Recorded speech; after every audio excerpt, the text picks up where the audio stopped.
What's good, YouTube? Mase back with another video. We got Big Will in the building. What's up, bro? What's up, man? Not much, man. I know it's definitely been a while. We'll call this season 2. It's Yeah, been a little bit of time, but we back and we ready to kind of get things rolling. We got NFL midway, NBA season's getting ready to start, so what better time to get back on wax and talk some sports. yeah. All right, so man, we just gonna hop straight to it. It's Friday now, so last night we had the Eagles versus Giants game in a thriller. Definitely a fun football game to watch.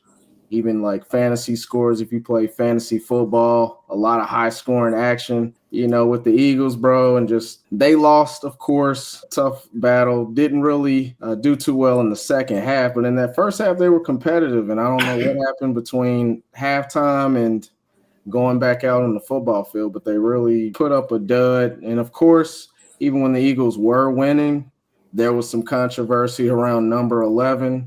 hmm And you better believe after now a 2-game skid, there's definitely going to be some more drama in Philly's locker room. So here I got an article from The Athletic by Connor Ennis, and it's just highlighting. So the Philadelphia Eagles have been inconsistent on offense all season, and we all know that, especially if you play fantasy football. There's just been a lot of talk with the passing game, most specifically. So it reads, now they're being inconsistent about whether they've been meeting to discuss their offense. So not just offensively inconsistent, but they can't even agree on what they're doing privately. So after the 34-17 loss to the Giants, A.J. Brown was asked about a Monday meeting that he had with Jalen Hurts and running back Saquon Barkley, because Hurts and Barkley had both discussed the meeting with reporters during that week. Nick Sirianni had said that he loves the fact that everyone's getting together and honestly, making sure the team's better. But A.J. Brown, not so forthcoming. He pretty much said he did not recall a meeting. He was pretty oblivious to it. Even quote unquote said, I don't know what you're talking about. Pretty much the rest of the interview, they continued to just probe more questions at him, and he just repeatedly said, I don't recall, to pretty much everything. Pretty passive aggressive. Well, on X this morning, he said, just to clear this up, this wasn't a meeting or a sit down. I said, I don't recall because I got painted like there was tension between Jalen Hurts and AJ Brown, and Saquon had to step in to kind of diffuse the situation. So he was pretty much A.J. Brown was just acknowledging that there's no tension between him and quarterback Jalen Hurts. Ultimately, they're 4-2, defending Super Bowl champs, Big Will, and it's just a lot of drama going on. So for me, just to open it up to you, like, kind of what's your thoughts on this, the Eagles situation, A.J. Brown? Okay. Well, my thoughts are this, man. I have a few. First, I would say I think there's a major problem with AJ Brown. Like, we heard about stuff when they had their skid a couple years ago. We heard about this stuff back then, and I kind of understood it more back then because we're one of the best teams, and then you start losing. Losing is always going to cause problems. So I completely understand it for back then. You win the Super Bowl last year. Now you're 2 games. I mean, what? We're 6 games in. You're 4-2.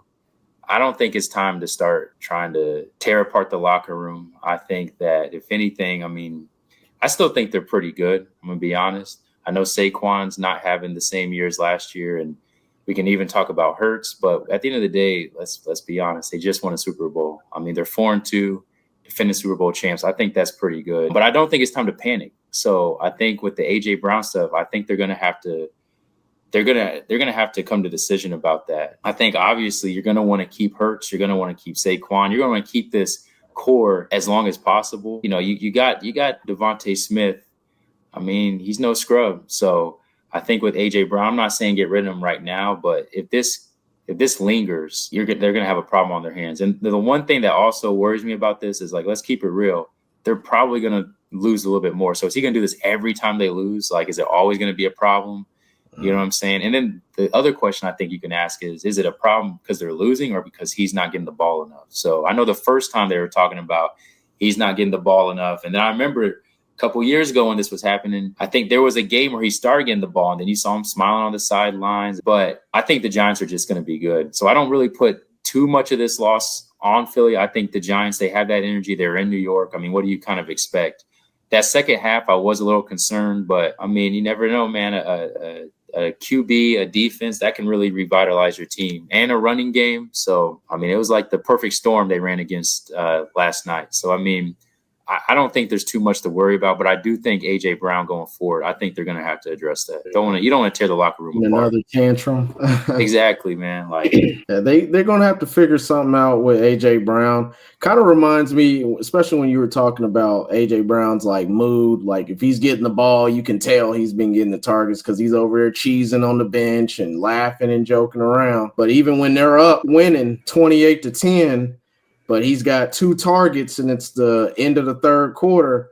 And he's sitting over there moping and pouting and doing viral things like reading a book, like he did last year. Yeah. Which, I guess if that really helped his mind, but I thought that was just more like antics to get attention, just randomly reading a book in the middle of the game and stuff like that. That's kind of true. Yeah. I didn't think about that. That's kind of true.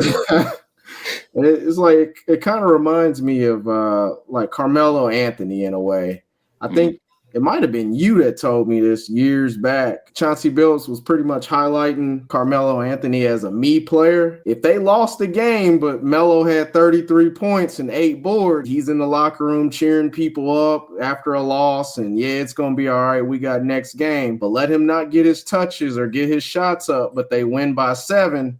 And he's in the locker room not talking to people, and his whole mood and vibe is changed because he didn't get the touches or he didn't get the ball in the spots from Chauncey that he wanted them. And that's what reminds me of AJ Brown, because when they were undefeated this year, that's all they're talking about in the locker room is him and Devontae Smith and how many targets they're getting, and they're 3-0, they're 4-0. So I knew that I'm like, yeah, let them lose, and don't let them lose on a streak either, more than one game consecutive. He's probably going to be throwing a fit. And I mean, even now, and he's trying to backtrack on Twitter or X this morning, like people are stupid. I only said I don't recall because it got painted like there was tension and Saquon had to step in. It's like, come on, man, we not stupid, So I do feel if he's going to continue to be a cancer, man, why not see what you can get for him, or at least have that conversation?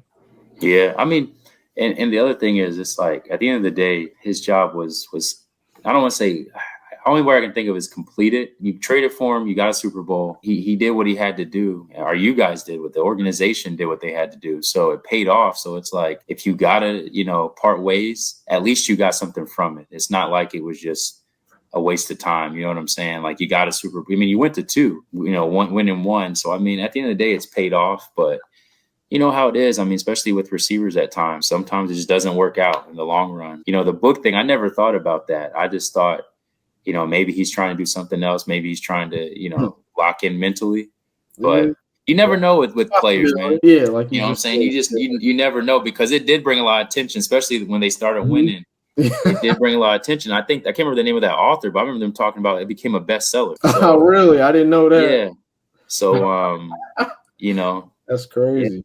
You just, I don't know, man. I just think 4-2 is crazy, because it's like 4-2, bro. Like, I'm sure there's some other teams right now that love to be 4-2. I'm sure the Jets would love to be 4-2, bro. Like, you think the Eagles were 1-5, just all the news and headlines they be getting all season, 1-5, 2-4.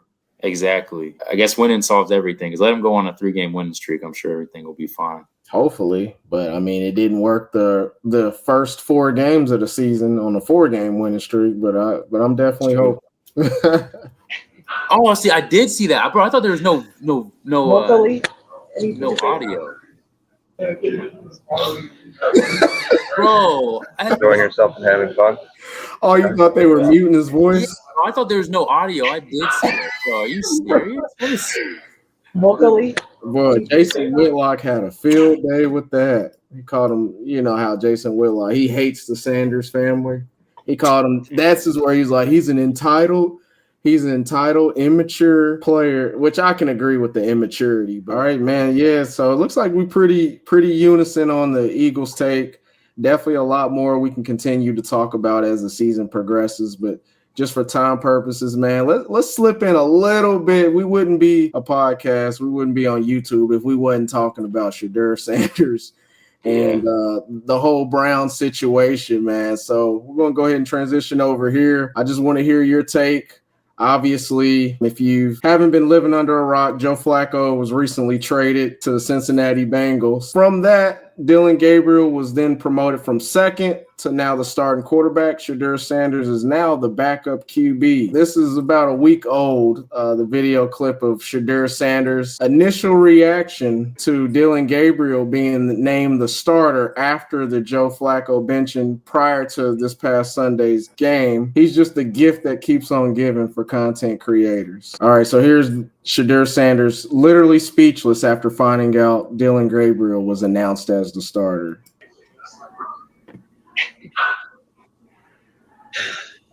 Vocally, anything to say? Enjoying yourself and having fun.